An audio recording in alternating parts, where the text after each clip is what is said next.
नमस्कार, कशा आहात सगळ्याजणी? चला तर मग आज कुठली रेसिपी आहे ती बघायची आहे आणि रेसिपीला सुरुवात करायची आहे. गॅस चालू करून घेतलेला आहे.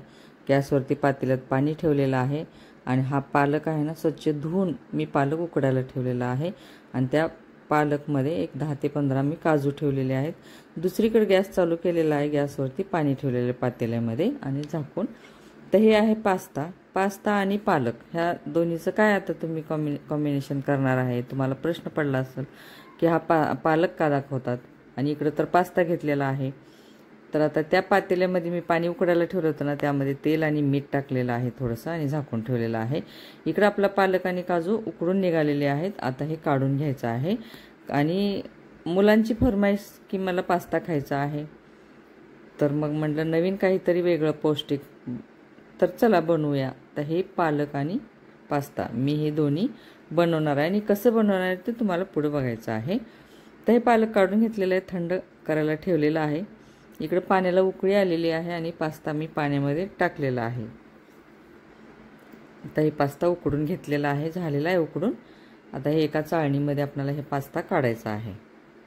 चाळणी ठेवलेली आहे, पास्ता आता ओतून घ्यायचा आहे दुसऱ्या पातेल्यामध्ये. आता ते पास्ता ठेवलेला आहे चाळणी दुसऱ्या पातेल्यावरती आणि थंड पाणी ओतून घेतलेलं आहे पास्त्यावरती, कारण पास्ता उकडताना ते चिकट झालेला होता. वरतून थंड पाणी घालायचं म्हणजे तो पास्ता मोकळा मोकळा होतो, हे अशा पद्धतीनं. तर चला तर मग आता झालेलं आहे, हे पाणी निघालेलं आहे ना पास्त्यातलं निथळून, तर आता ते पण आपल्याला पुढे वापरायचं आहे. आता पालक थंड झालेला आहे आणि हे मी वाटून घेते. आता काजू, पालक आणि लसूण घातलेला आहे, थोडासा 8-10 पाकळ्या लसूण घातलेला आहे आणि मोठभर कोथिंबीर घातलेली आहे. आता हे वाटून घ्यायचं आहे आपल्याला. चला तर मग आता हे एकदम बारीक पेस्ट करून घ्यायची आहे. पालक जर वाटलेलं नसेल ना, तर थोडंसं पाणी पण घालूया आपण. हे पाणी घालून थोडंसं बारीक करून घ्यायची आहे पेस्ट ह्याची. तर हे बघा थोडा थोडा राहिलेला आहे, तर पण पाणी घालून वाटायचं आहे. आता एकदम बारीक पेस्ट होती. तर मुलांना पास्ता खायला खूप आवडतो, तर मग पालक खायला अजिबात आवडत नाही. तर मग मी ट्राय केलेला आहे की हे पास्त्यामध्ये पालक घालून बघूया आपण, चांगला होतो का किंवा मुलांना आवडतं का. तर हे मुलांना दाखवलेलं नव्हतं पालक मी पास्त्यामध्ये घालते म्हणून. तर गॅस चालू करून गॅसवरती कढई ठेवलेली आहे. तेल थोडंसं ओतलेलं आहे, कारण मी बटर टाकलेलं आहे ना, बटर करपल म्हणून तेल टाकलेलं होतं. आणि एक 4 ते 5 मी लसणाच्या पाकळ्या टाकलेल्या आहेत आणि त्यामध्ये मी पालक वाटलेला होता ना, तो पालक टाकलेला आहे. आणि हे पास्ता आपण चाळणीमधून गळालेलं पाणी होतं ना, तर ते पाणी पण मी मिक्सरच्या भांड्यामध्ये घालून ते पाणी टाकलेलं आहे पालकाच्या ह्याच्यामध्ये फोडणीमध्ये. तर झालेलं आहे आपलं हे. आता शिजवून घ्यायचं आहे. तसं तर पालक शिजलेलाच होता, थोडीशी उकळी येईपर्यंत आपल्याला हे पालक शिजवून घ्यायचं आहे. कारण आपल्याला थोडंसं मीठ चवीपुरतं टाकायचं आहे, कारण आपण पास्त्यामध्ये पण मीठ टाकलेलं आहे. आता पालकाला उकळी आलेली आहे, तर आपण हे पास्ता पालक पेस्टमध्ये टाकून घेऊया.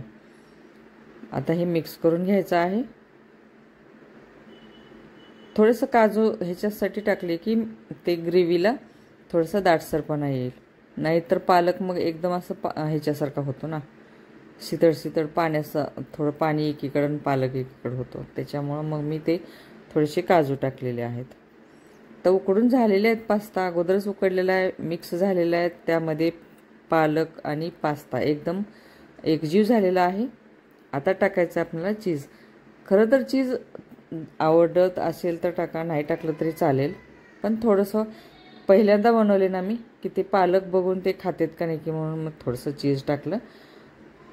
एवढं आवडीनं खाल्ले ना, खूप आवडलं मुलांना. तर म्हणली की मी डब्यात पण दे मला आजी, पण डब्यात पास्ता नाही द्यायचा. तर मी हे काढून ठेवले. तर कसा वाटला काय नाही पालक पास्ता माझा, तुम्ही कमेंटमध्ये सांगा. शेअर करा, सबस्क्राईब करायला विसरू नका. आणि ग्रीन पास्ता, पालक पास्ता, काय तुम्हाला जे नाव द्यायचं आहे ते तुम्ही द्या.